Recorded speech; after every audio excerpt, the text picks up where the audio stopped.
Assalamualaikum warahmatullahi wabarakatuh. Saya Pio Marvisena. Saya ingin mempresentasikan tugas besar 1 pengantar ekonomi makro, inflasi, dan pengangguran. Materinya ada inflasi dan pengangguran. Inflasi sendiri terbagi dari pengertian, jenis-jenis, metode pengukuran inflasi, definisi inflasi merayap dan hiperinflasi, dampak dari inflasi, inflasi perkembangan ekonomi, inflasi dan kemakmuran masyarakat, dan cara mencegah inflasi. Pengertian inflasi.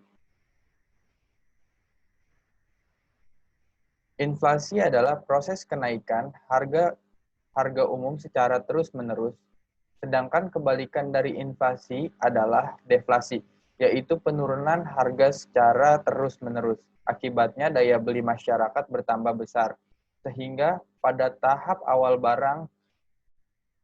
barang-barang menjadi langka. Akan tetapi pada tahap berikutnya jumlah barang dan semakin banyak karena semakin berkurangnya daya beli masyarakat. Jenis-jenis inflasi.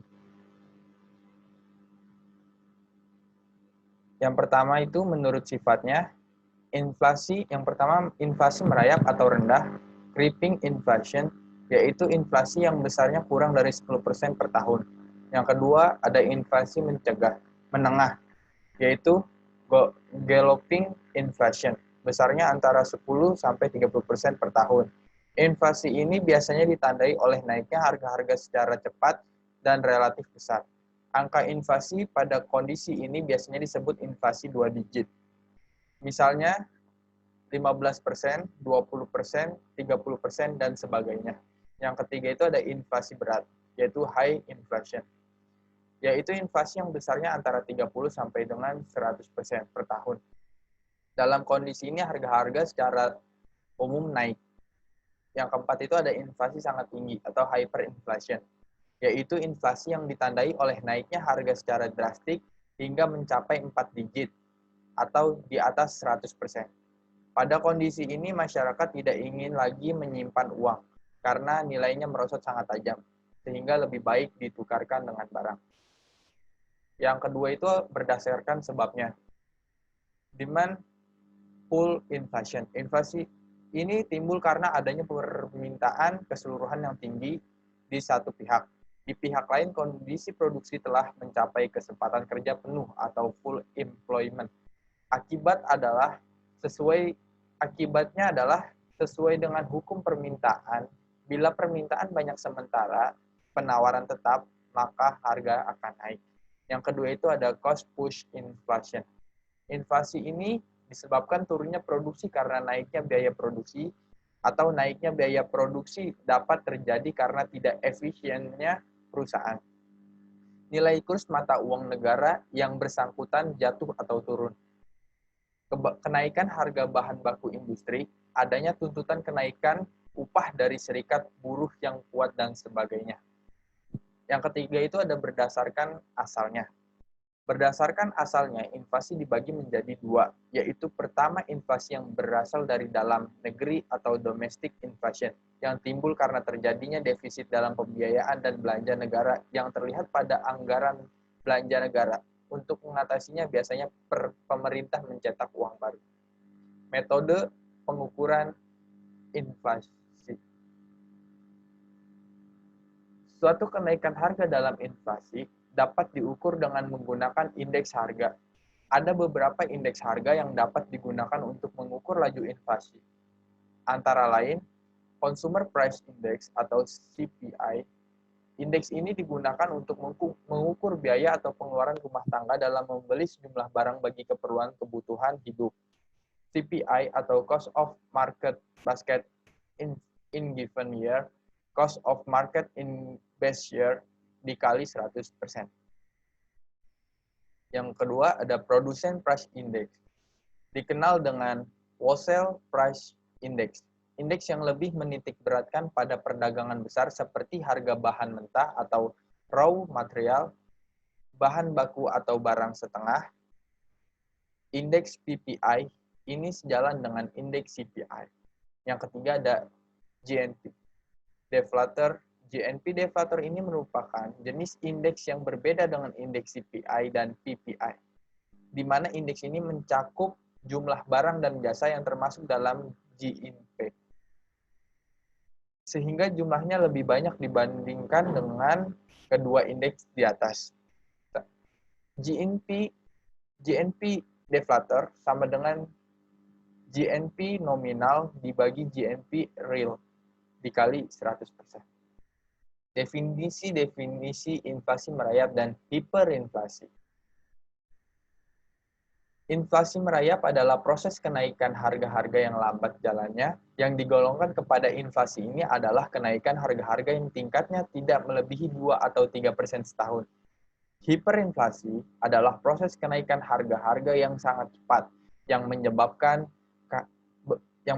tingkat harga menjadi 2 atau beberapa kali lipat dalam masa yang singkat. Dampak dari inflasi. Dampak negatifnya, yang pertama itu bila harga secara umum naik terus-menerus, maka masyarakat akan panik sehingga perekonomian tidak berjalan normal. Karena di satu sisi ada masyarakat yang berlebihan yang memborong sementara yang kekurangan uang tidak bisa membeli barang, akibatnya negara rentan terhadap segala macam kekacauan yang ditimbulkannya. Yang kedua itu sebagai akibat dari kepanikan tersebut, maka masyarakat cenderung untuk menarik tabungan guna membeli dan menumpuk barang sehingga banyak bank diras. Akibatnya, bank kekurangan dana berdampak pada tutup atau bangkrut atau rendahnya dana investasi yang tersedia.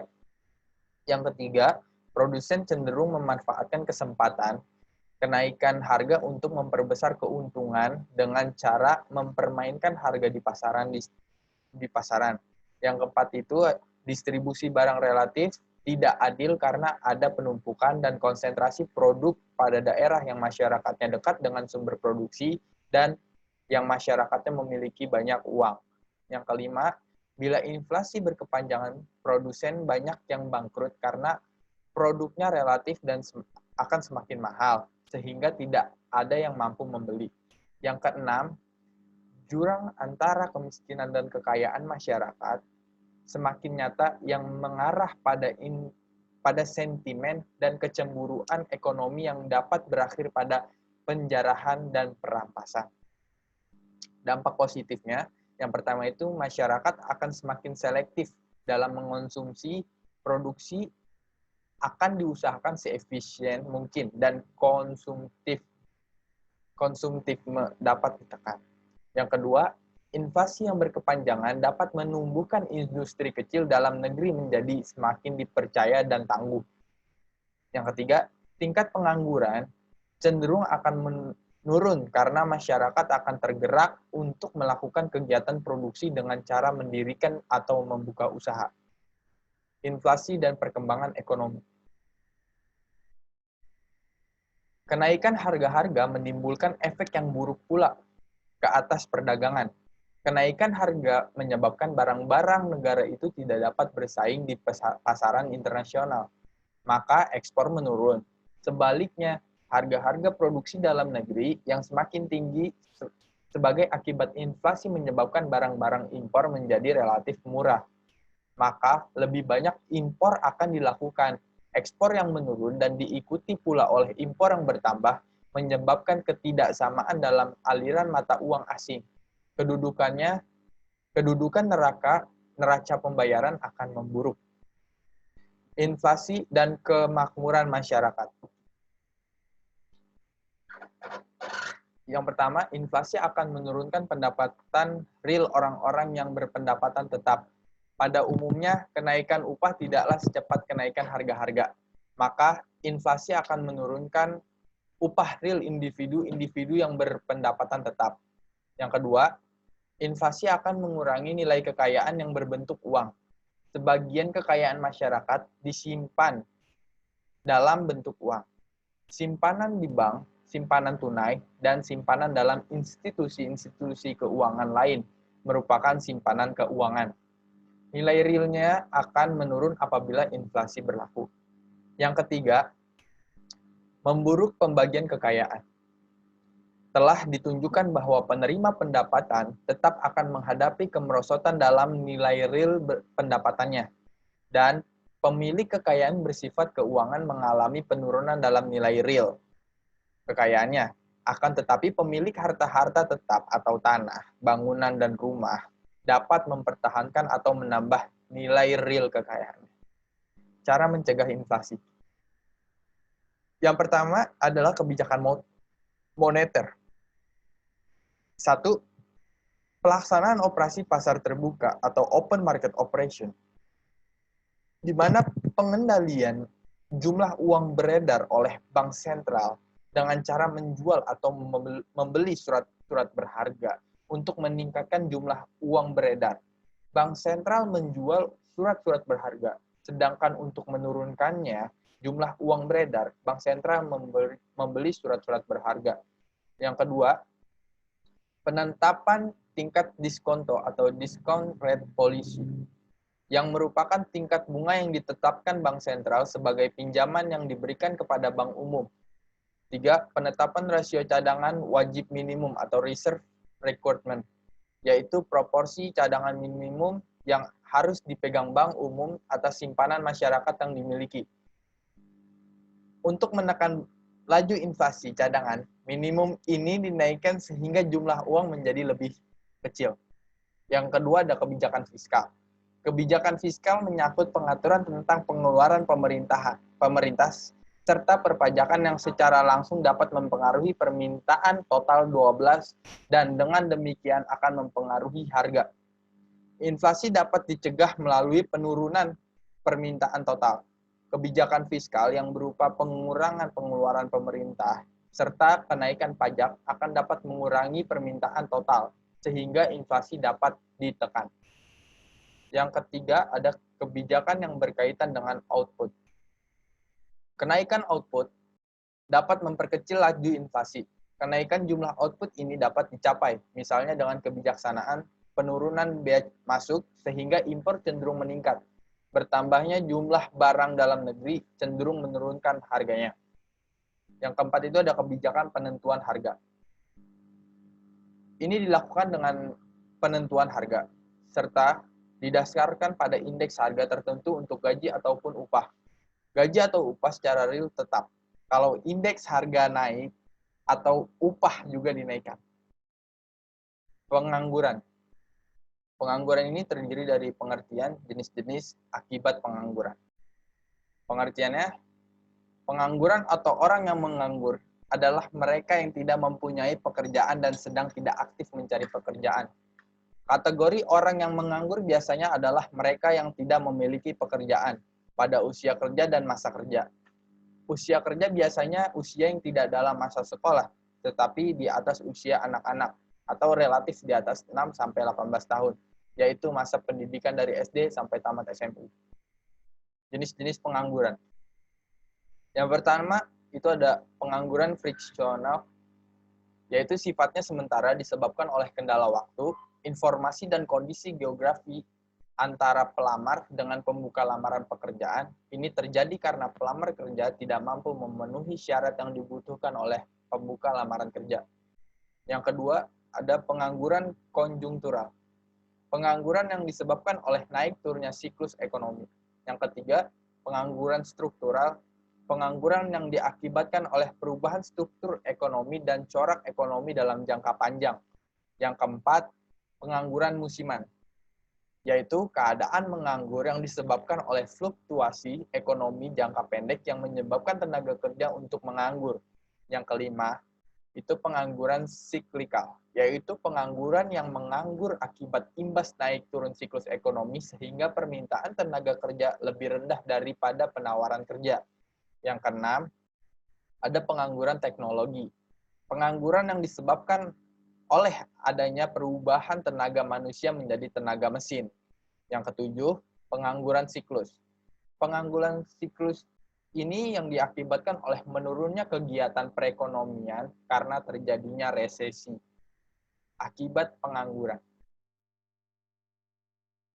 Bagi perekonomian Indonesia, satu, penurunan pendapatan per kapita Kedua, penurunan pendapatan pemerintahan yang berasal dari pajak. Dan yang ketiga, meningkatnya biaya sosial yang harus dikeluarkan oleh pemerintah. Nah, kalau bagi masyarakat sendiri, yang pertama itu menjadi beban psikologis dan psikis. Yang kedua, dapat menghilangkan keterampilan karena tidak pernah dipakai untuk bekerja. Yang ketiga itu menimbulkan ketidakstabilan sosial dan politik seperti meningkatnya tindakan kriminalitas. Hubungan antara inflasi dan pengangguran. Arti inflasi dan pengangguran telah dijelaskan secara singkat di atas, sebagaimana diketahui bahwa manakala inflasi terlalu tinggi, maka masyarakat cenderung tidak ingin menyimpan uangnya lagi, tetapi akan diubah dalam bentuk barang, baik barang yang siap dipakai atau harus melakukan proses produksi, atau membuat rumah misalnya. Sementara pengangguran adalah orang yang tidak bekerja dan sedang mencari pekerjaan. Sekian dari saya, terima kasih. Kurang lebihnya mohon maaf. Wabillahi taufiq wal hidayah. Assalamualaikum warahmatullahi wabarakatuh.